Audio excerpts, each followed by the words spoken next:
दोस्तों नमस्कार। जय हिंद जय भारत। नाम रमेश सिंह, ठगी पीड़ितों की आवाज़ संगठन का राष्ट्रीय अध्यक्ष, संगठन का संस्थापक। आज फिर आप लोगों के बीच में उपस्थित हुआ हूँ। कुछ लेटेस्ट जानकारी भी हैं। वहीं देखा जाए, इस समय चाहे कोई कंपनी हो या क्रेडिट कोऑपरेटिव सोसाइटी हो, विभिन्न चिटफंड कंपनियों क्रेडिट कोऑपरेटिव सोसाइटी के माध्यम से हिंदुस्तान के 42 करोड़ पीड़ित जमाकर्ता योजनाबद्ध तरीके से इनके शिकार हुए। और सबसे बड़ा एक यक्ष प्रश्न है, आखिर सरकार की इतनी एजेंसी और अथॉरिटी होने के बाद में जब किसी प्रकार का स्कैम हो जाता है तब इनकी आंखें खुलती हैं। इसके पहले ये एजेंसी और अथॉरिटी क्या करती रहती हैं? जो इनकी जिम्मेदारी है, जो इनकी ड्यूटी है, वो कार्य ये क्यों नहीं करती हैं? आखिर हिंदुस्तान के ये गरीब भोले भाले लोग जो छोटी छोटी बचत करके एक एक पैसा जोड़ करके उनका जो अपना एक सपना होता है, किसी का सपना होता है कि अपने बच्चों के भविष्य के लिए, किसी का सपना होता है कि अपनी बच्ची की शादी के लिए, किसी का सपना होता है मकान या अन्य चीज़ें खरीदने के लिए, इन सपनों को चकनाचूर होते हुए हम एक लंबे समय से देख रहे हैं। और सरकार की एजेंसी और अथॉरिटी के ऊपर ये यक्ष प्रश्न और ये क्वेश्चन लगातार उठते रहे हैं। और अपनी इन हरकतों से ना तो ठगबाज आ रहे हैं और न सरकार, और केवल मरता कौन है? ये भोले भाले सीधे साधे निवेशक जो जमीनी स्तर पे बेरोजगारी के वजह से काम किए एजेंट, मलाई खाने वाले हमेशा पैसे के बल पे बच जाते हैं और गरीबों को, मजबूरों को, बेरोजगारों को न्याय के लिए दर दर भटकते हैं। कभी सरकार के चक्कर काटते हैं, कभी सरकारी एजेंसियों के चक्कर काटते हैं, तो कभी पुलिस प्रशासन के थाना कोतवाली और एसपी और डीजीपी के वहाँ चक्कर काटते हैं, लेकिन इन्हें न्याय नहीं मिलता है।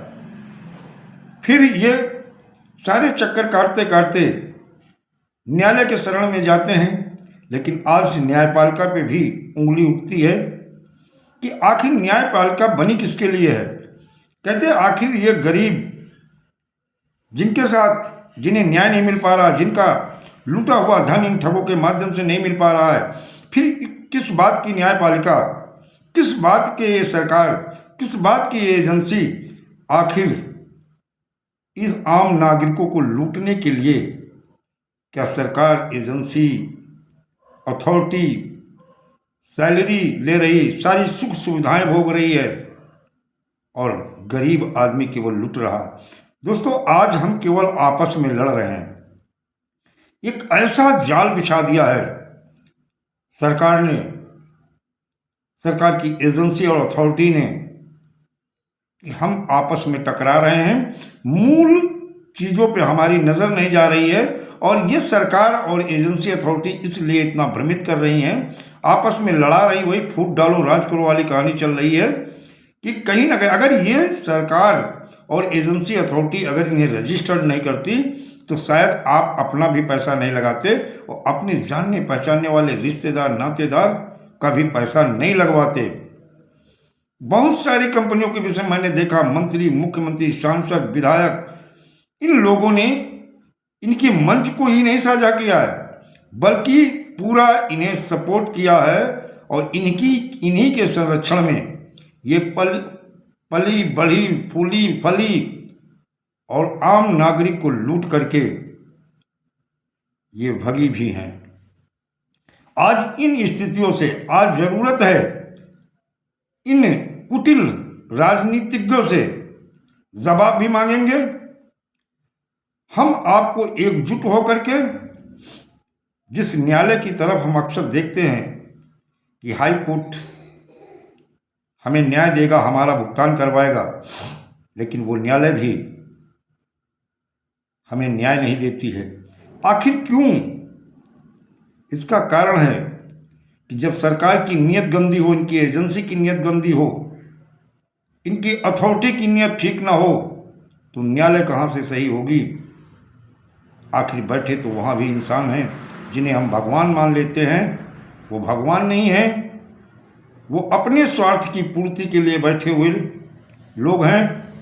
अगर वास्तविक में न्याय के कुर्सी में बैठे हुए अगर न्याय नहीं करते हैं तो उन्हें वैसे भी ज़्यादातर लोगों का अपना मानना है कि अब न्यायालय पर भी लोगों का भरोसा धीरे धीरे उठना शुरू हो गया है। और जब सब तरफ से लोग हताश और निराश बेबस हो जाते हैं तो फिर जन क्रांति आती है। और ये जन क्रांति पीड़ित लोगों के साथ हो रहे अन्याय और अत्याचार और करने वालों को जमी दोष करती है। और न्याय के कुर्सी पे बैठे, अक्सर कहा जाता है कि विलंब से मिला हुआ न्याय अन्याय से बढ़कर है, वो न्याय नहीं कहलाता है। बहुत सारे हमारे पीड़ित जमाकर्ता अपनी एक एक पैसे को जो बचाया था उसे पाने के लिए हम आपके बीच से या बीच में नहीं रहे, और ये अंधे बहरे गूंगे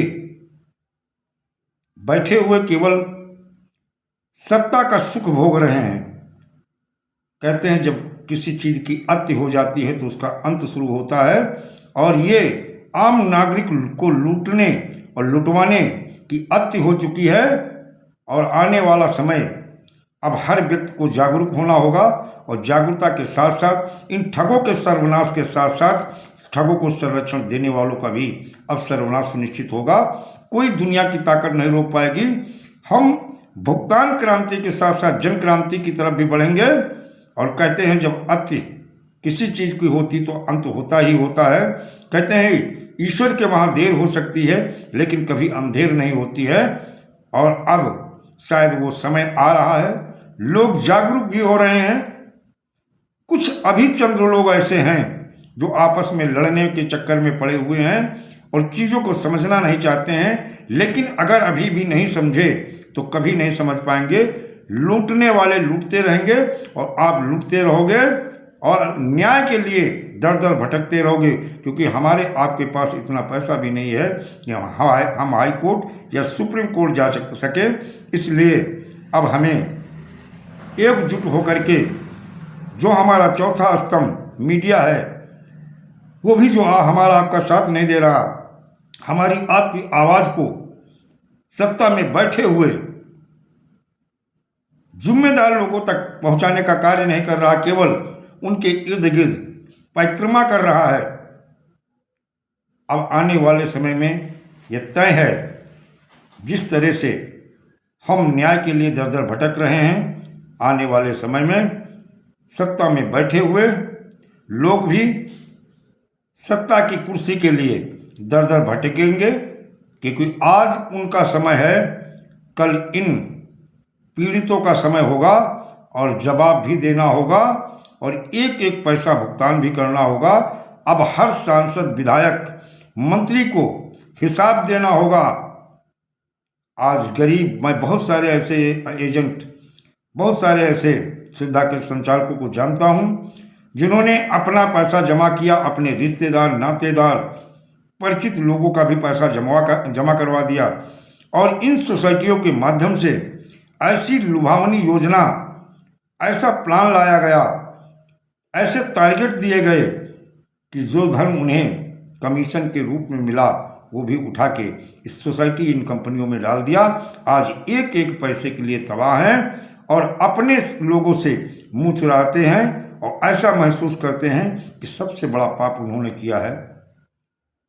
आखिर ये नीति, ये नियम, ये कानून जो बने हैं क्या जनहित में हैं? जवाब तो देना होगा सत्ता को भी, एजेंसी को भी, अथॉरिटी को भी और न्यायालय को। भुगतान तो करना होगा। ये भुगतान क्रांति अब जन क्रांति की तरफ बढ़ेगी। मार्च का महीना जो आ रहा है, यहीं से शुरुआत होगी जन क्रांति की। आज लगातार हमारे पास बहुत जगह से कालें आई लोकल इंटेलिजेंस यूनिट की। लेकिन दोस्तों जल्द ही संपूर्ण भारत में भुगतान क्रांति की शुरुआत होगी। हर पीड़ित जमाकर्ता का भुगतान सुनिश्चित होगा। दोस्तों जय हिंद, जय भारत, वंदे मातरम।